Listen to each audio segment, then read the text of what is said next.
Comprendre les plus récentes nouvelles qui nous touchent.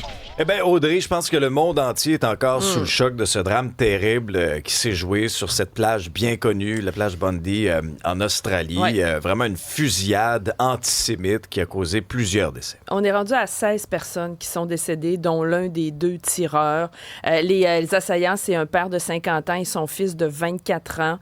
L'attaque visait la communauté juive. On célèbre à ce moment-là la fête Hanouka. Et là, aujourd'hui, l'Australie est en deuil complètement au lendemain de cette attaque-là. Il y a des centaines de personnes qui étaient rassemblées toute la journée pour déposer des fleurs, des chandelles, des messages près du site de l'attentat. Les drapeaux du pays ont été mis en berne, même que le premier ministre a annoncé qu'il allait proposer, en fait, de durcir la législation sur les armes à feu.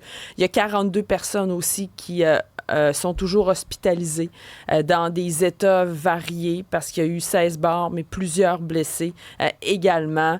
Et là, l'enquête se poursuit parallèlement à tout ça. Il y a des drapeaux de l'État islamique qui ont été découverts dans la voiture des suspects. Le père et le fils avaient prêté allégeance au groupe islamique. Ici, chez nous aussi, la communauté est complètement sous le choc après ce qui s'est passé. Cette histoire-là, il y a eu des héros. Il y a eu toutes sortes de héros pendant cette histoire-là. Un homme, entre autres, qui a réussi à désarmer un des suspects. Il y a une vidéo qui circule à cet effet-là. Incroyable. C'est assez... oui, puis d'ailleurs, il a été élevé en héros. On l'a remercié pour ce qu'il a fait. Il a réussi, justement. On le voit vraiment très bien sur la vidéo. Se cacher en petit bonhomme puis avancer. Tic, tic, tic, tic. C'est fou. Ça aurait pu être extrêmement dangereux, mais il a pris le risque parce que c'était pour sauver les autres. Il y a des enfants, malheureusement, aussi qui ont été blessés là-dedans. Plusieurs victimes là, âgées de 10 à 87 ans. C'est une horrible tragédie. Ouais. D'ailleurs, Marianne, je viens de t'envoyer la vidéo, si on peut mettre les images, là. Moi, ça m'a marqué. Sincèrement, là, si vous ne l'avez pas encore vu sur les réseaux sociaux, c'est qu'à un moment donné, il y a ce héros, cet homme-là, qui est un vendeur de fruits, qui, vraiment, là, ne reculant devant rien, puis c'est au péril de sa propre vie, a vu, à un moment donné, une opportunité. C'est-à-dire qu'un des deux tireurs faisait dos à lui. Alors là, il s'est approché, lui, tu sais, il a fait comme une espèce de prise par derrière, il a réussi à le désarmer. Et là, il avait en sa possession, donc, l'arme en question. Vous la voyez, justement, là, si vous nous écoutez à la télévision. Donc, le prend par derrière, le désarme, et là, le met en joue avec le fusil pendant quelques instants. Je vous dis, je décris cette scène-là, puis j'en ai encore des frissons. Mais cet homme-là, moi, je trouve que c'est une leçon. Combien de fois, quand il arrive quelque chose, on tourne les yeux pour des situations moins graves que celle-là, mais lui a décidé d'y aller. Au péril, tu sais, ça aurait pu... oui, ça aurait pu mal tourner. Oui. Et après ça, la personne qui filme la scène, donc, tourne la caméra vers la droite, et là, on semble voir là, le fils de l'individu qui est sur une espèce de petit pont, là. Et lui, il est armé encore, et il ouvre le feu. Vraiment, là, c'est une histoire complètement incroyable, et ça a des répercussions. Il y a eu une onde de choc, Audrey, même jusque chez nous, là, pour la communauté juive. Oui, effectivement, la communauté juive de Montréal qui est complètement secouée après ce qui s'est passé. On dit qu'on va pas laisser quand même cet événement-là gâcher la semaine de célébration, mais certaines personnes ont mentionné à nos collègues du journal, entre autres, qui se sentaient de moins en moins en sécurité à Montréal, moins en sécurité qu'avant. La police, le SPVM aussi, a dit le service de police de Montréal va redoubler de vigilance pour protéger la communauté. On va mettre plus de sécurité là, pendant les fêtes de quartier qui vont avoir lieu toute la semaine. Donc, vraiment, ça bouleverse tout le monde, ce drame-là. Il faut condamner absolument ce qui s'est produit. Ça a été... le mot fusillade, ça a été... pratiquement le dénominateur commun de ces deux grosses nouvelles de la fin de semaine, parce qu'il s'est produit également un événement tragique à l'université de Brown. Ça a vraiment heurté toute la communauté. Là. Oui, et il y a un témoin important qui avait été arrêté hier dans l'enquête sur cette fusillade-là à l'université de Brown, qui a été relâché en soirée. Ce qu'on dit, c'est que les preuves récoltées n'appuyaient pas son maintien en détention. Donc, on n'était pas capable de le garder en détention avec les preuves qu'on possédait actuellement. Les policiers étudient une autre piste. On dit que, il n'y a pas de danger pour la population et les étudiants. La fusillade est survenue samedi et ça a coûté la vie à 2 étudiants. Ça fait 9 blessés. évidemment, bon, les cours, les examens, tout ça est suspendu là, jusqu'à nouvel ordre. Mais oui, il y a eu c'est des gros événements au courant de la fin de semaine. Ça relance encore une fois le débat sur l'accès à ces armes à feu-là.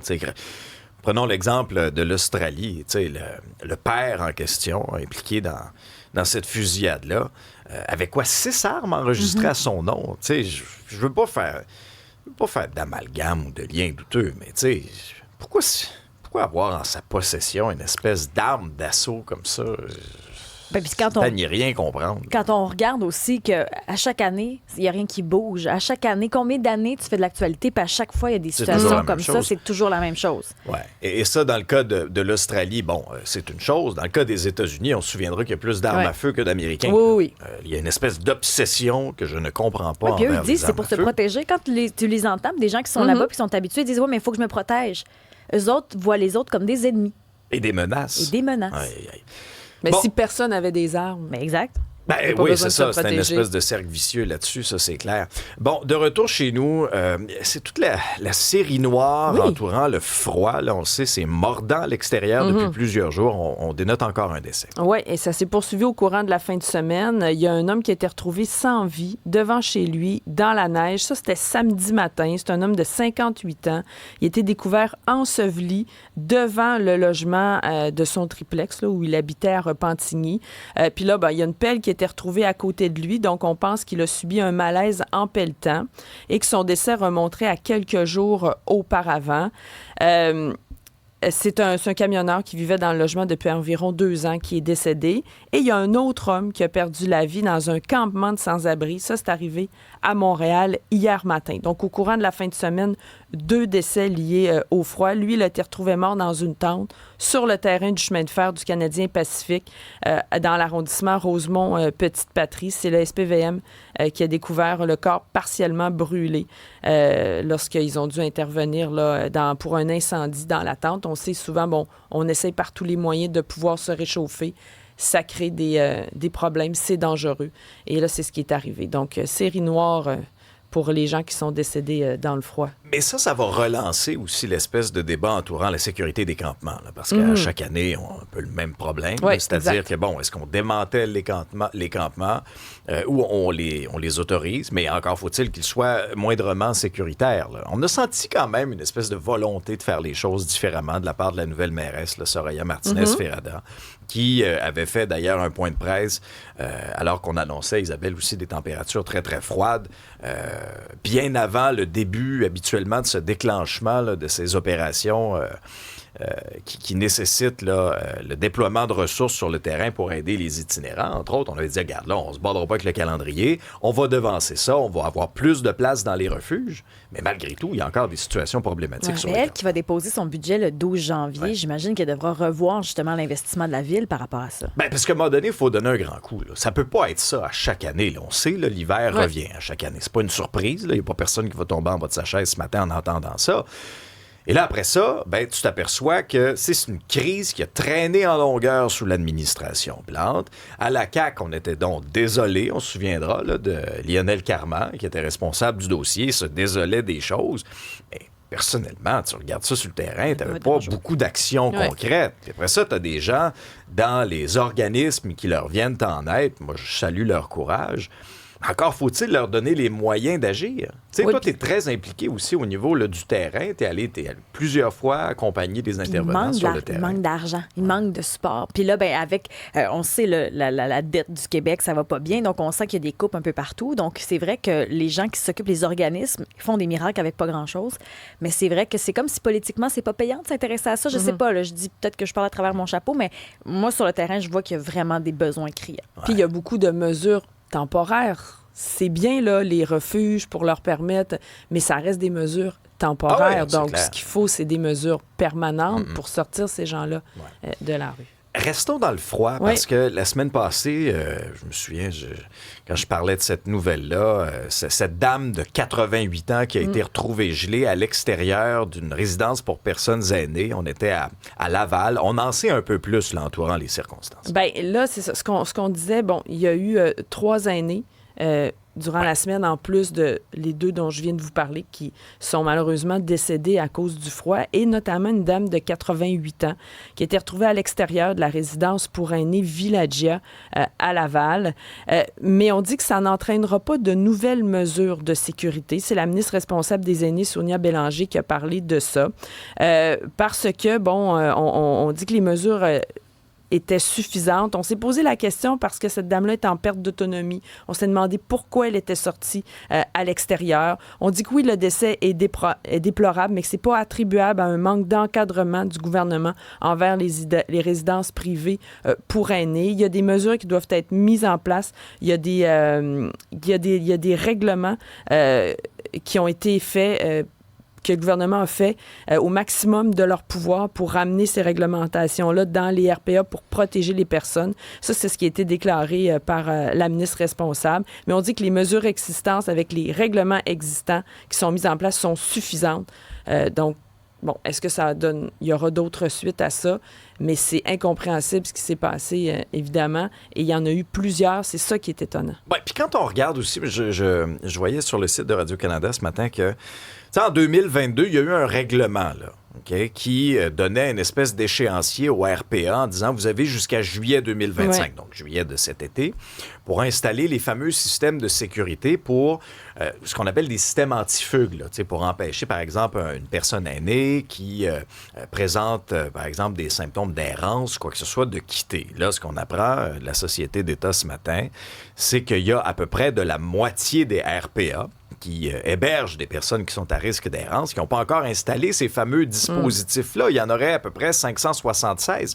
Ce sont des dispositifs assez dispendieux, assez chers. J'ai fait le saut en voyant ça. C'est 5 000 $ la porte pour un système anti-fugue. C'est quand même pas rien. Pour une porte. Non, c'est ça. C'est quand même assez incroyable. Mais, tu sais, je veux dire, il faut absolument... Moi, je me mettais dans les souliers, là, tu sais, des proches de cette pauvre dame-là qui a été retrouvée morte, gelée à l'extérieur. Je veux dire, tu veux pas ça pour ta mère, tu veux pas ça pour ta grand-mère non plus. C'est assez incroyable. Bon, Audrey, on a beaucoup parlé des grèves, des menaces de grève, la STM. Le mot grève, ça a été aussi un mot marquant de l'année 2025. Bien là, il y a quoi? Il y a une entente là, pour un des syndicats. Bien, en fait, il y avait une entente de principe qui avait été établie pour les conducteurs de bus et de métro. Et là, bien, ils ont voté en faveur de cette entente de principe-là. C'était 4 500 chauffeurs d'autobus, opérateurs de métro, conducteurs de transport adaptés et agents de station qui ont signé cette entente de principe-là. Donc là, leur salaire va augmenter de 17,5 % d'ici 2029. Un montant forfaitaire de 2,5 % est prévu aussi pour 2025. Donc, la convention collective va être renouvelée. Mais par contre, le syndicat rappelle quand même que le combat pour un réseau de transport public adéquatement financé et qui permet une réelle transition juste n'est pas encore terminé. Mais au moins, il y a cette grève-là. On se rappelle que ça avait paralysé le métro pendant un mois. Dire oublié. Donc, c'est au moins ça, c'est réglé. L'entente de principe a été signée. Bon. Isabelle, c'est une histoire qui ébranle Hollywood ce matin. C'est le réalisateur Rob Reiner et sa conjointe qui ont été retrouvés sans vie. Michelle Singer, imaginez si on retrace la scène. Hier après-midi, à Los Angeles, il y a des pompiers qui reçoivent un appel d'urgence vers 15h30 à peu près, où on mentionne qu'il y a 2 corps qui sont inertes, sans vie. 2 corps, 78 et 68 ans. Bon, ils se rendent à la demeure et la nouvelle a commencé à circuler éventuellement qu'il s'agissait de ce grand réalisateur. L'enquête est ouverte. La police de Los Angeles enquête. Ce qu'on dit, c'est qu'il y aurait eu des coups de couteau sur les victimes. Il y a toutes sortes de rumeurs qui circulent sur les réseaux sociaux à savoir, mais qui aurait pu leur infliger de telles blessures mortelles. On rappelle que Rob Reiner, si vous n'êtes pas capable de le replacer, c'est un acteur, un réalisateur, un producteur, un scénariste, un militant politique de renom. Il est derrière, entre autres, Quand Harry rencontre Sally, Princess Bridge, Stand By Me, cette adaptation de Stephen King, Misery. Il a été devant la caméra aussi dans les années 70. On se rappelle la sitcom All in the Family. Récemment, la série The Bear qui a fait énormément couler d'encre aussi. Dans les films qu'il a fait, Des Hommes d'honneur. Bref, il a une longue feuille de route. Plusieurs disent que c'est un des réalisateurs sous-estimés de Hollywood. Il y en a plusieurs d'ailleurs qui lui ont rendu hommage à la suite de cette triste fin. Barack Obama a réagi, Kamala Harris a réagi, le maire de Los Angeles aussi parle d'un homme influent. Il dit l'influence de Rob Reiner se fait sentir dans toute la culture et la société américaine. Son œuvre créative ainsi que son engagement pour la justice sociale et économique ont amélioré la vie d'innombrables personnes. Beaucoup de gens soulignent son implication dans les causes sociales. C'est vraiment étrange, cette situation. Bien sûr, on va suivre l'évolution, mais ça laisse tout le monde en deuil. On envoie nos ondes positives, d'ailleurs, à tous ceux et celles qui étaient proches de l'entourage, qui écoutent assurément Cube Radio. Mais oui, c'est une histoire qui nous laisse sans mots. Ben oui, parce que là, au fur et à mesure, puis... Est-ce que, effectivement, est-ce que semble-t-il est-ce que c'est un proche? Est-ce que c'est des histoires vraiment... Mais visiblement, quelqu'un qui est entré... C'est sûr qu'on aura les détails sur est-ce que la personne était connue, donc pas d'entrée par infraction, est-ce qu'il y a eu de la défense? Bref, c'est vraiment sordide là, comme façon de mourir. Aïe, bien sûr. Charles-Antoine Sinop vient de faire son arrivée. Avec mon nom de famille. Dans le studio. Bonjour. Numéro d'assurance sociale aussi? Oui, ça va. Numéro de téléphone, carte de crédit. Moi, quand je donne le nom de famille de mes enfants au complet, c'est parce que... T'es chicane. Je chicane. Est-ce qu'il y a des gens qui t'appellent Charles-Antoine dans ton quotidien? Très rarement. Ma mère et Alexandre. Voilà, on est deux personnes. Non, mais Audrey, tu disais, quand on nous appelle par nos noms au complet, c'est parce qu'on se fait chicaner. Martin Saint-Louis était pas de bonne humeur samedi. Probablement qu'il a appelé ses joueurs par leur nom complet au lieu de leur petit nom, Slav, Suzy. Suzy. Parce que, honnêtement, ça a très, très mal été pour le Canadien samedi. On avait hâte de voir hier. Ils se sont pris de belle façon contre les Oilers. D'ailleurs, après le match, Martin Saint-Louis a mentionné que c'était probablement hier soir le meilleur match de la saison du Canadien. Souvenez-vous à quel point c'était ardu à domicile. Donc, de bien jouer à Montréal contre le meilleur joueur au monde, Connor McDavid. Le CH a été très bon pour le neutraliser le plus possible à tout le monde. Il n'a pas nécessairement été un grand facteur, le numéro 97 des Oilers. Et le CH a été complet. Jakub Dobeš, première étoile du match aussi, ça va faire du bien dans toute cette situation là, de ménage à 3. Nick Suzuki a marqué à nouveau. On a vu un très très beau but également de Ivan Demidov qui a mis fin à une dizaine de 7 rencontres sans marquer. On lui demandait de tirer plus souvent. Dans les 2 derniers matchs, incluant celui de samedi, aucun tir pour Ivan Demidov. Hier, là, dès qu'il avait la rondelle, il visait le filet adverse. Ça a payé avec un but. Donc, une très belle victoire pour le Canadien. Et je faisais allusion au fait qu'on devait retrouver notre superbe à domicile. Les 3 prochains matchs, toute la semaine est passée à Montréal, contre les Flyers, contre les Blackhawks et contre les Pingouins. Donc, c'était une bonne façon de commencer cette semaine. Oui, puis c'est une série aller-retour là, avec les Pingouins. Oui, c'est vrai. C'est-à-dire que dimanche, on va être à Pittsburgh. Ouais. Donc, une grosse semaine encore qui attend le Canadien. Une semaine de 4 matchs, calendrier compressé en raison des Jeux de Milano-Cortina. Mais là, la question qu'on va se poser, c'est là, t'envoies qui? Là? Parce que là, on a 3 gardiens. On a Fowler, Dobeš, puis Montembeau.